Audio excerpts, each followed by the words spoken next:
کتب میں ایک واقعہ لکھا ہے کہ دو شخص، ایک عیسائی اور ایک مسلمان، دونوں بستر مرگ پر تھے۔ بیماری کی اس حالت میں عیسائی کے دل میں خواہش پیدا ہوئی کہ مجھے مچھلی کا گوشت مل جائے۔ اللہ تعالیٰ نے فرشتے سے فرمایا کہ جاؤ، اس عیسائی کے گھر کے تالاب میں ایک مچھلی ڈال آؤ تاکہ اس کی خواہش پوری ہو جائے۔ مسلمان کے دل میں یہ آرزو ابھری کہ زندگی کے اس آخری حصے میں مجھے زیتون کا تیل میسر ہو جائے۔ اللہ پاک نے فرشتے کو حکم دیا کہ اس کی الماری کے اندر زیتون کا تیل ہے، جاؤ اسے گرا دو۔ اللہ تعالیٰ کا حکم ہے کہ یہ عیسائی کی خواہش پوری کر دو اور اس مسلمان کا زیتون کا تیل گرا دو۔ فرشتے نے عرض کیا، آپ کا حکم امت کی آسانی کے لیے ہے، اس کی مصلحت بھی بتا دیجئے تاکہ امت کو سبق مل جائے، انسانیت کو سبق مل جائے۔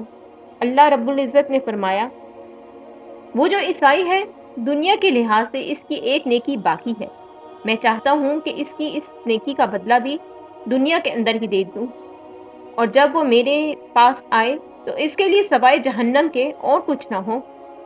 اور جہاں تک تعلق اس مسلمان کا ہے تو اس کی ایک کوتاہی اس کے دامن میں رہ گئی ہے، میں چاہتا ہوں کہ اس کی وہ خواہش ٹوٹے اور وہ اس پر صبر کرے، اور جب وہ میرے پاس آئے تو اس کے لیے سوائے جنت کے کچھ اور نہ ہو۔